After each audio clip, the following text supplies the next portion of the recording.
Welcome to Fun and Games Side Quests. Every episode is a different host sharing a video game they love and why they love it. Hey Internet, my name is Colin. I'm an indie tabletop designer and you can find my work at ccromien.itch.io. And I'm here today to talk to you about one of my favorite games, Sonic Adventure 2. Sonic Adventure 2 is a 3D action platformer developed by Sonic Team and published by Sega, releasing on the Sega Dreamcast in 2001, and later ported to the Nintendo GameCube as Sonic Adventure 2 Battle. It's the sequel to Sonic Adventure, also released on the Dreamcast. SA2 improves on the gameplay of its predecessors in many ways, but it is best remembered, both positively and negatively, for its almost high-concept, melodramatic storyline.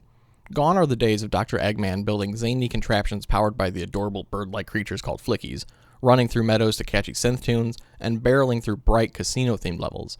This game is too cool for all that. In their place is an uncharacteristically mature story centered around government plots and doomsday weapons, with the opening of the game featuring the titular hero staging an escape from an agency, ominously named Gun, through the streets of a city clearly modeled after San Francisco. Some levels do span familiar locales like forests, but most of them take place in the cold, gray sprawls of military bases, space stations, and, bizarrely, Eggman's Egyptian pyramid-inspired secret headquarters.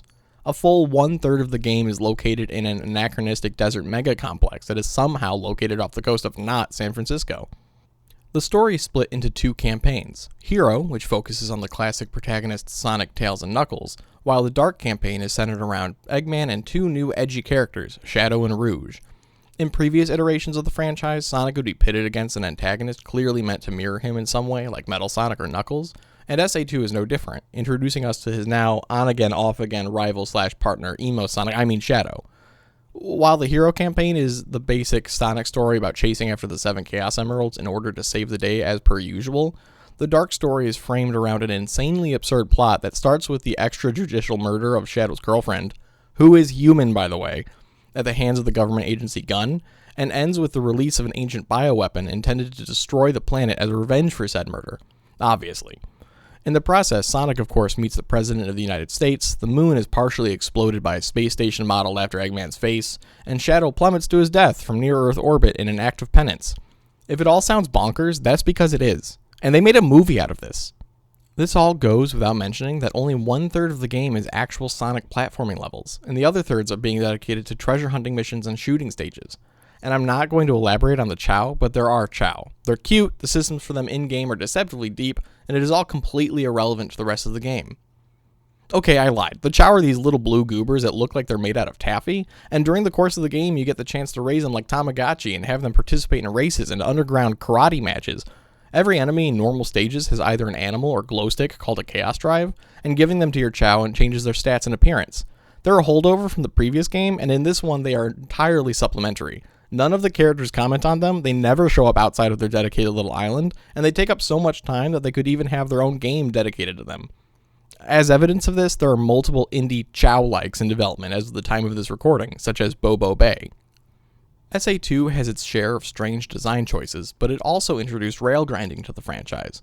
At the time of its release, there were even tie-in shoes for sale by the now defunct brand Soap that had plastic embedded in the sole which were intended for, you guessed it, rail grinding.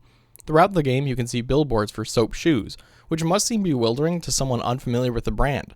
They don't mention the shoes themselves, but simply feature the word soap. Playing this as a child, it felt like the city was telling Sonic to take a bath. But the rail grinding is fun. It can be wonky, and sometimes the character simply does not want to get on the damned rails, but when it works, it works. As a testament to how good rail grinding feels, the mechanic has remained in the franchise ever since. The controls are serviceable, though the camera likes to get caught on parts of the level geometry and loves getting too close to the character. The voice acting, while better than the previous game, ranges from memorable to awful, and there's a pretty funny bug in every English version of the game where the timing for lines is out of sync, causing them to play way too early in some scenes. Sonic yelling, "I'll make you eat those words," before Shadow has a chance to utter said words comes to mind. This is likely caused by localization issues, but is notable nonetheless. Now, I know this all sounds like I have a fairly negative opinion on the game, but I don't. I adore this mess. The soundtrack absolutely rips, and I dare you to not have the theme to City Escape stuck in your head for the rest of your life. While the treasure hunting levels are the obvious low points of the game, the Sonic and Shadow levels can still feel like some of the best that 3D Sonic games have to offer, especially the last levels of each storyline. There are permanent upgrades that range from absolutely useless to literally game-changing, variations on stages that make you rethink how to get through them, and a kart racing mode that you'll play once and say, well, that was weird. I know my opinion is tainted by nostalgia. As a kid, SA2 offered the promise of a more realized world for Sonic that was tantalizing. 25 years later, and I realized just how much of a poison chalice that was, but I still look at that promise with a smidge of hope. When given to the right people, Sonic can be weird, inventive, willing to take massive leaps. On the one hand, sometimes that means we get Sonic 06. On the other, we get the phenomenal nostalgia trips like Mania and Generations. The franchise frequently takes missteps, but sometimes it just gets things right. At the end of the day, Sonic Adventure 2 is a flawed game that many see as the beginning of the long, drawn-out fall of the Sonic the Hedgehog video game franchise. But damn it, I love it all the same. I've been Colin, here for the Fun and Games podcast. Thanks for listening, and remember, happy gaming. Do you feel like you're the only person in your circle who wants to go deep about video games regularly? We were like that too, until now. Welcome to Crossplay Conversations, the brand new bi-weekly topical video game podcast from Luke Lewis, Joseph Hooper, And Jacob McCoy. with many years of breaking it down separately on shows like the Left Behind Game Club, Player Podcast, and Lukewarm Games, the gang is finally coming together to publish their gaming group chat in audio form every other week. Expect roundtable reviews of the latest games, profiles of upcoming indies, and insightful conversations about essential topics in the video game industry. All with a mostly positive, insightful, and fun style. Crossplay Conversations debuts on August 1st with brand new episodes hitting every other Tuesday. Help us out by subscribing on your podcast platform of choice to get the first episodes delivered straight to your feed. And follow us on Twitter at Crossplay Convos for updates about the show. Cheers and happy gaming. CPOV. CertainPOV.com.